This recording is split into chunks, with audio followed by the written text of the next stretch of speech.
So I'm recording this in April 2023, telling this story about the time something almost hit our house from off the highway. So uh, I have to try to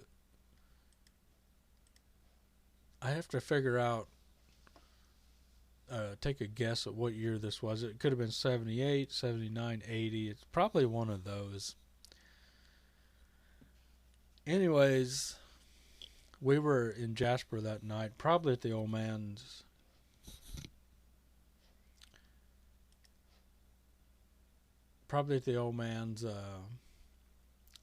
mom's house. We come home. It must have been summer. I remember it was warm. Probably about 10 o'clock at night. It was dark. Well, we get home and there's a guy out here with a flashlight looking around. It was a sheriff or a deputy, something like that. So this is our house up here, and then this is the gas station. Well, we pull in the drive, and then all three of us walk down there and see, well, what's this guy looking for with his flashlight? Well, what had happened was a guy working at the gas station back then, he heard a kaboom out here on the highway, kind of out here somewhere. So he walks out, looks around the corner, and he sees right about here is a telephone pole that's hanging by the wires. It's broke off down low, and it's hanging there. So he thought, oh, a car ran off the highway, hit the telephone pole. So he goes in and calls the sheriff. Now, there's a guardrail along the road now. There was no guardrail back then. Anyways, and also, along here at the time was a wooden fence, a board fence. So the telephone pole here was snapped off and hanging by the wires. The boards on the fence were busted, and you could see tire tracks going up through the pasture. There were no trees really growing out here at that time. They're not like there is now. There were bigger ones, but not really in this area.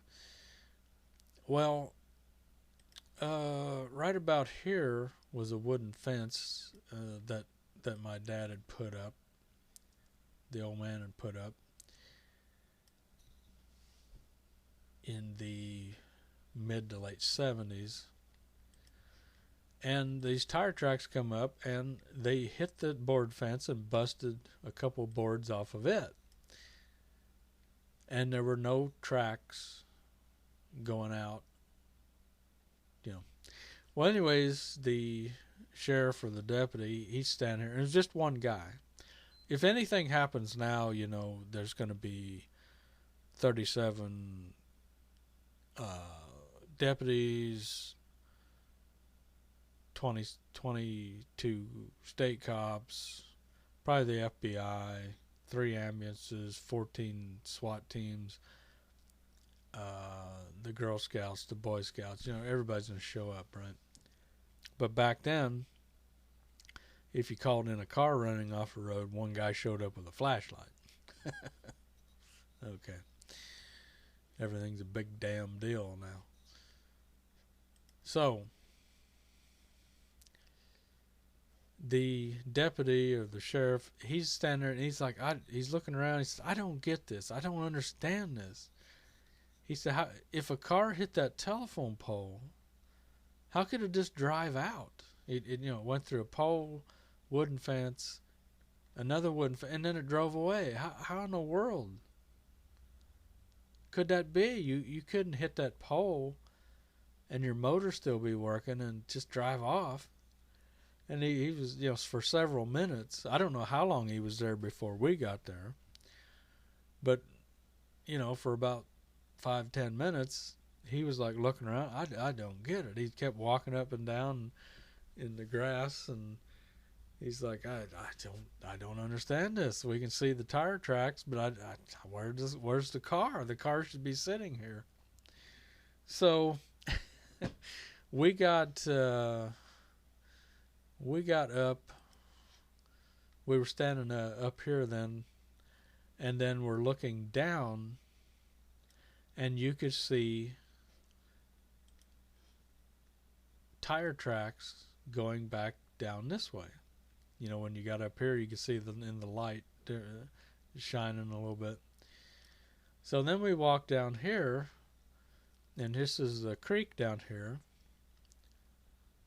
Well, down here in the creek, we look over, there was a woven wire fence right through here. And we look over the fence in the creek bed, and there are a set of dual wheels off a semi. 2 wheels with the tires bolted together, laying in the ditch. Very big object. And then he's like, oh, okay. So what had happened was a semi was going north up through here, and a set of dual wheels came off of either the truck or the trailer. I don't know. And those wheels veered off the road, through a telephone pole, through a wooden fence, rolled perfectly on the ground, leaving tracks. They didn't flop and whip around. It was just 2 tracks in the grass, just like you'd roll it up here by hand. It comes, and it's kind of going uphill. It hits this board fence, breaks through, and it just ran out of momentum. So it got kind of up in the side yard by the house a little bit. It came to a stop. Then it rolled down the hill, and it had enough energy that it hit that woven wire fence, kind of like a net, and it bounced over the fence and landed down here in the creek. So if it hadn't hit the pole, I would guess the pole robbed a lot of energy out of that dual set.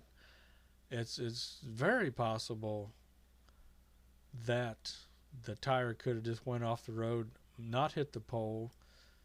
It might have went through those 2 flimsy wooden fences, but it's very possible that those wheels could have went all the way up here and got right up in the house. Could have hit the house. Very possible. And imagine the odds of hitting a telephone pole. Like if you were that those wheels come off and it just happened to hit that pole just right and still kept going. It didn't throw them off sideways and fly everywhere. They hit the ground and rolled perfectly up this hill and then rolled back down and landed in the creek. Crazy physics, the odds of that happening like that. But I never heard any more about it. I remember the old man was like, oh, that truck driver, he's going to be in trouble. And I always thought, I said, well, why would he be in trouble? I mean, the wheels flew off, broke off, whatever. Oh, he's in trouble. Because he kept going. And I always thought, well, maybe he didn't know they came off. Maybe he did. I don't know. But anyways, that's something that happened back in the late 70s, early 80s in Haysville, Indiana. And, I try to stay away from this highway. I try to stay away from the traffic. I don't like going to the mailbox or being